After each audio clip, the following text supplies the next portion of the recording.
Ser negro no Brasil é difícil, porque você tem que corresponder à expectativa de um lado e tem que se precaver dessa expectativa de outro lado. Menos agora, mas não tão menos assim, existe uma maneira de ser negro, né? Então, se você não toca surdo, não toca tamborim, não vai ao pagode, não toma cachaça, não vai à macumba, então você não é lá muito negro. Isso é uma percepção de várias pessoas. Agora, mais importante de tudo isso, a meu ver, ser negro no Brasil é uma tarefa que vem sendo cumprida desde o século XVII, né? Desde os primeiros momentos da escravidão no Brasil. Quando os primeiros contingentes chegaram aqui, escravizados, muitos não suportaram a viagem, né? E esses que sobreviveram foram a semente do que nós temos até hoje. Então, essa tarefa é contínua. Cada vez mais, essa tarefa tem que ser cumprida no sentido de que o perfil do homem brasileiro, o perfil do brasileiro em geral, é um perfil que é talhado, em grande parte, pela contribuição dele. Senão, fica faltando. Haroldo Costa, o nosso Orfeu.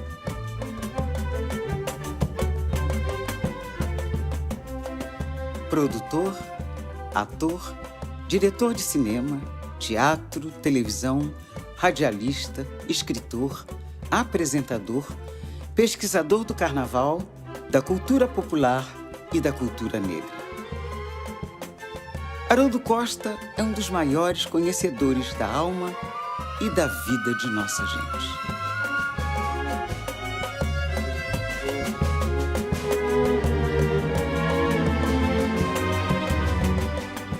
Eu sempre, desde a mais tenra idade, como se costuma dizer, desde a mais tenra idade, eu fui sempre ligado às coisas populares. Porque eu fui criado lá em Maceió, vi todo o ciclo folclórico do Natal, de São João, do Carnaval e por aí afora.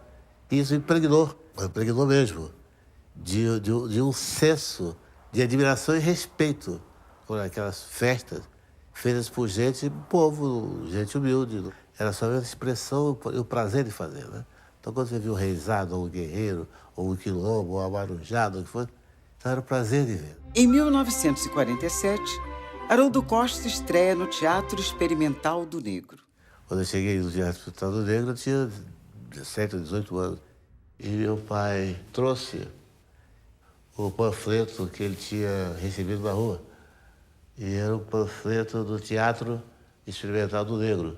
Teatro Experimental do Negro, fundado por Abdias Nascimento em 1944, no Rio de Janeiro, foi pioneiro ao levar ao palco um elenco de atrizes e atores negros. O TEM é fundamental na formação do moderno teatro brasileiro. Abdias Nascimento é um dos mais importantes militantes da luta contra a discriminação racial e pela valorização da cultura negra.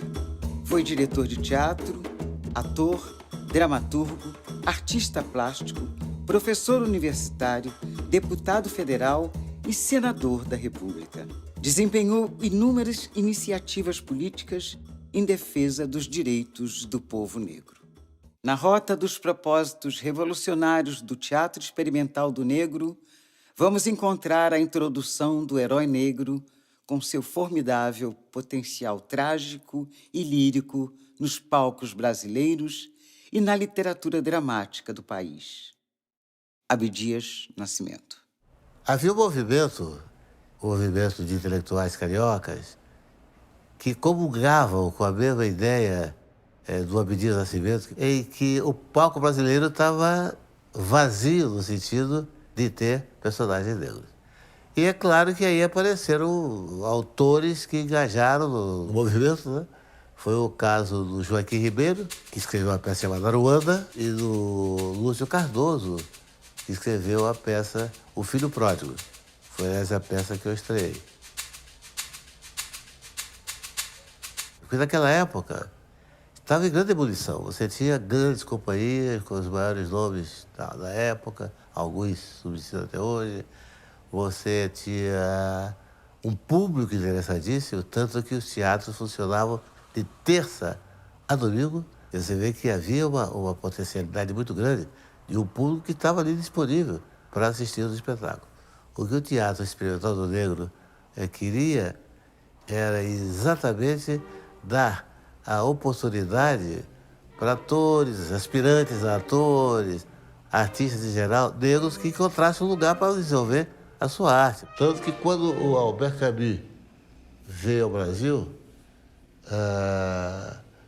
foi apresentado para ele, no Teatro Ginástico, fizemos a apresentação do primeiro ato do Calígula de Camus para o próprio.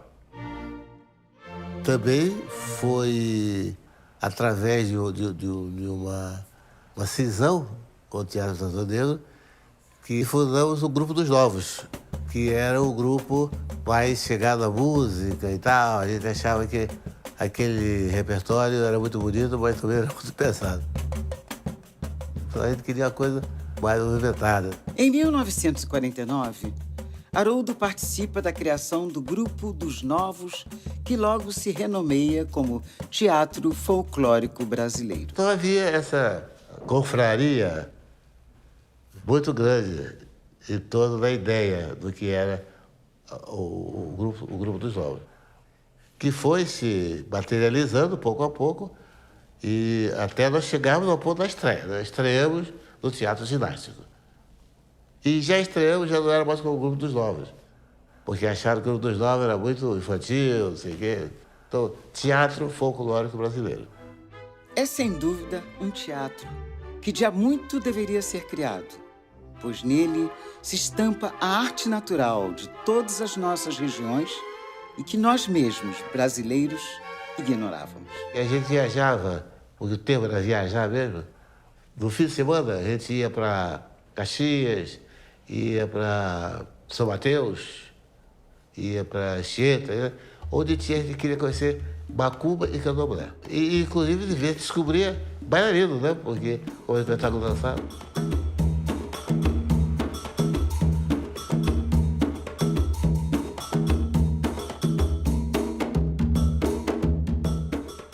O teatro folclórico brasileiro ganha o mundo.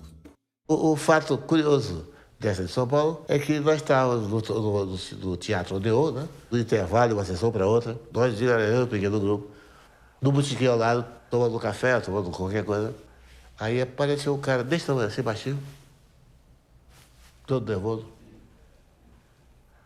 e fez a pergunta: que é le maître du ballet?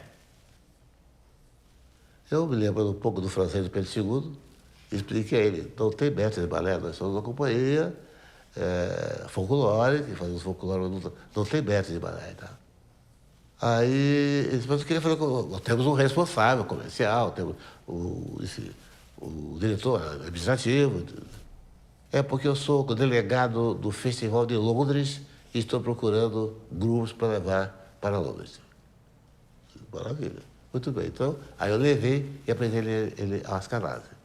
Isso nós estamos falando de 1950, eu acho. 51. A primeira turnê internacional. O papo foi o seguinte: você chegando lá tem tudo, mas tem que chegar lá. Aquele velho, não tem passagem, não tem nada. Você tem que chegar lá.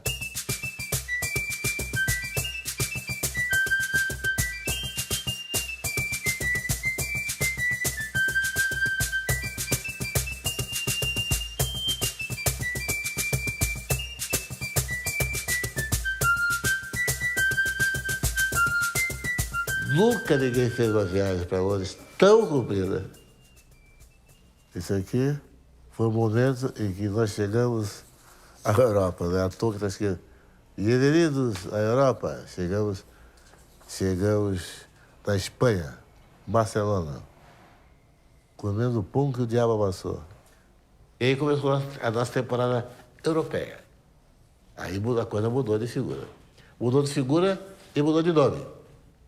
Porque em vez de teatro folclórico brasileiro, conversando com esse esse cidadão, aquele, o baixinho que é o que chegou lá antes, folclórica é uma palavra que diz que para a Europa ficava muito estatal. Parecia uma coisa que era o Estado que estava pagando. Aí eu me lembrei que a editora brasileira, a Companhia Editora Nacional, tinha uma coleção de livros chamada Brasiliana. Aí eu falei, pô, esse é o nome. Aí propus o cara, olha, poxa, Brasiliana, esse é o nome, porque diz tudo. Aí, toma. Brasiliana se apresentou em 19 países da Europa e em quase toda a África do Norte, sempre com casas lotadas e ovacionado por público e crítica. Reisado, Bumba Meu Boi, Maracatu, Brasiliana difundiu expressões culturais do Brasil por onde se apresentou, revelando o sentimento, o olhar, a música, o corpo e o gesto próprio do povo brasileiro.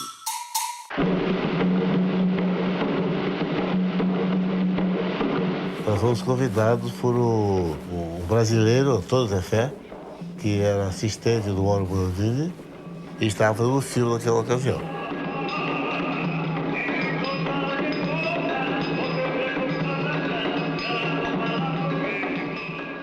E a estrela do filme era uma mulher lindérrima chamada Sofia Chicoioli, que depois virou Sofia Loren. O Brasil só foi descobrir que nós existíamos fora do Brasil pelo menos 2 anos depois, quando nós estivemos em Londres. No total, a companhia sempre teve em torno de 50 pessoas. Agora, eu vou te dizer por que é que o pessoal, todos nós, eu inclusive, a gente aguentava 10 do que 10. A gente não queria voltar derrotado. Se a gente voltasse esprateado, porque chegou no país, não sei o quê, a gente podia chegar na Baixada e pedir para voltar para o Brasil. Eu estava viajando, mas a gente não queria, a gente queria voltar legal. Foi por isso que, pelo menos, eu diria, 80% do pessoal foi o mesmo, o tempo todo. Ampliando as fronteiras da cultura popular. Olha, nós viajamos muitos países, né? E eu tomei conhecimento do folclore de vários países. Era a minha obsessão, né? O folclore brasileiro é um folclore muito particular, muito peculiar, entendeu? Seja na parte em que a contribuição indígena, que muita gente menospreza, mas é forte na dança, é forte, sobretudo, no lendário, né? E o lado luso brasileiro, né? Que é do norte ao sul do país, né? Paris, 1955. O encontro de Haroldo Costa com Vinícius de Moraes. Surge nosso Orfeu. A Prefeitura de Paris tinha uma disposição municipal que determinava uma espécie de imposto, a menos que a companhia tivesse um caráter cultural. Se a companhia desse prova do seu caráter cultural, esse imposto era suspenso. E, bom, aí vamos lá, vamos falar com o consulado, com a embaixada.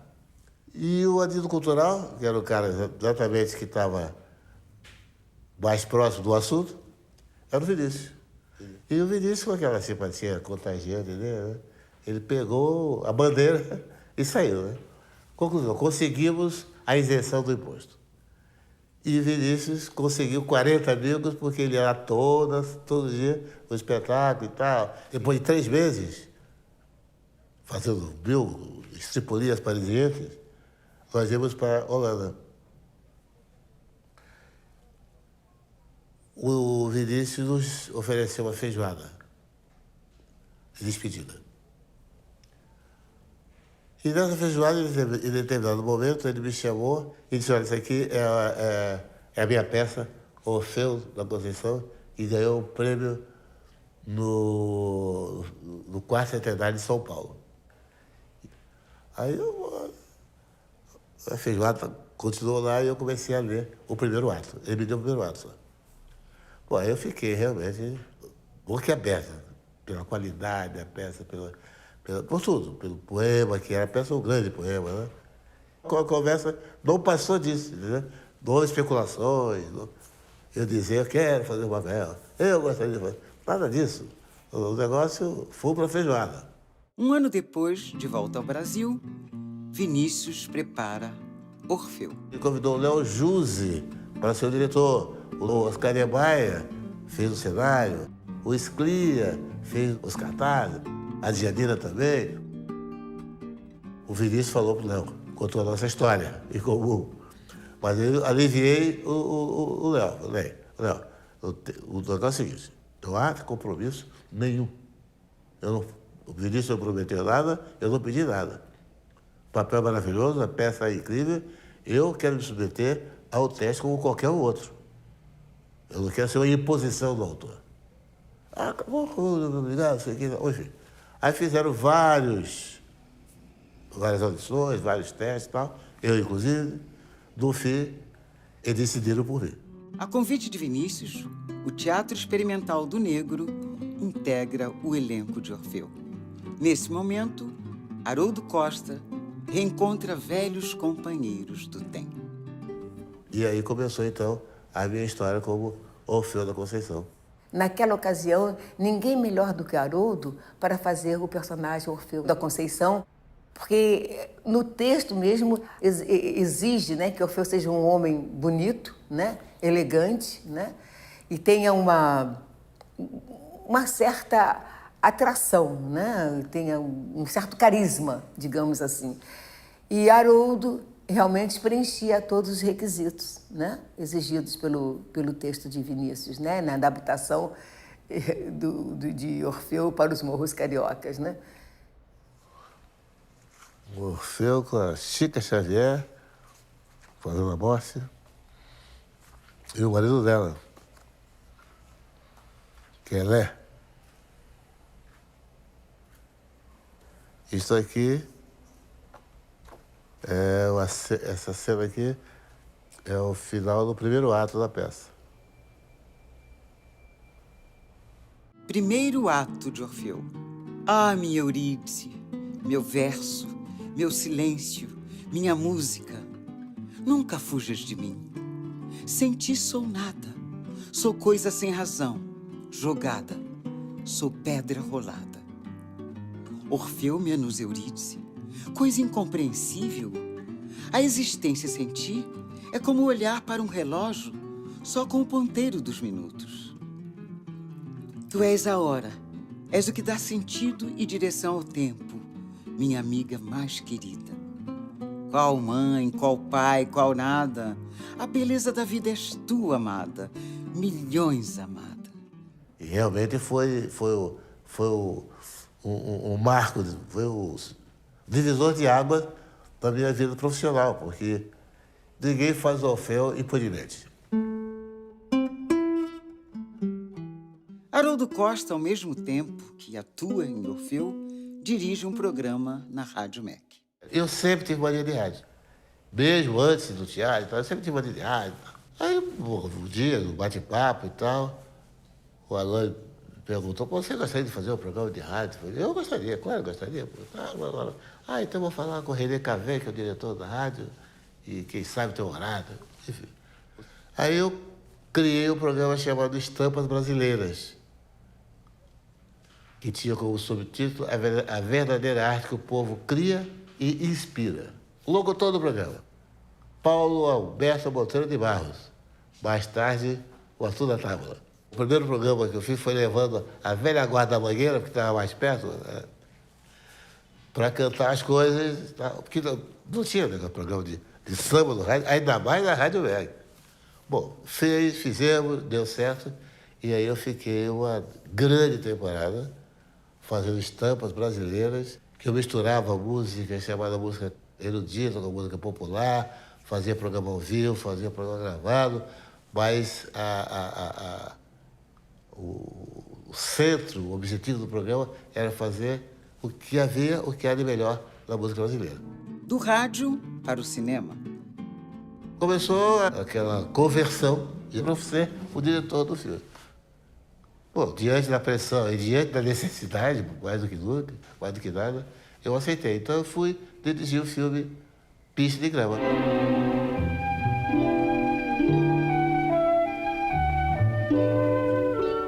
E como eu estava naquela turma, digamos, que era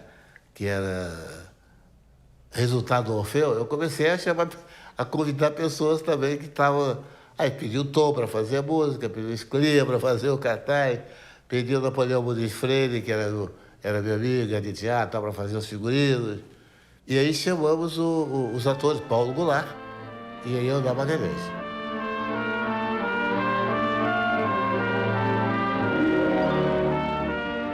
E como eu tinha convidado o Tom, e o Tom tinha aceitado fazer a trilha sonora, falei, pô, nós temos que aproveitar isso, fazer uma coisa. E foi quando ele e Vinícius estavam fazendo o disco, preparando as músicas para o disco Canção do Amor Demais. Aí ele e o Tom fizeram. Eu sei e você sabe que a vida é sempre assim. E essa música foi a música... Aí eu se extrapolei, né? Então eu vou botar Elisete cantando com o João Gilberto. Eu sei e você sabe, já que a vida quis assim, que nada nesse mundo levará você de mim.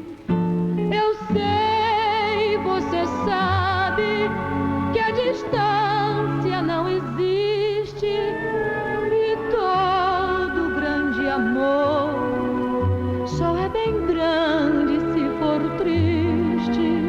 Por isso, meu amor, não tenha medo de sofrer, que todos os caminhos me encaminham pra você. E ficou sendo o único registro do João Gilberto em filmes brasileiros. Da telona para a telinha, Haroldo vai fazer televisão. Então, eu comecei a viver isso. Fui com o Cazé no programa Noite de Gala.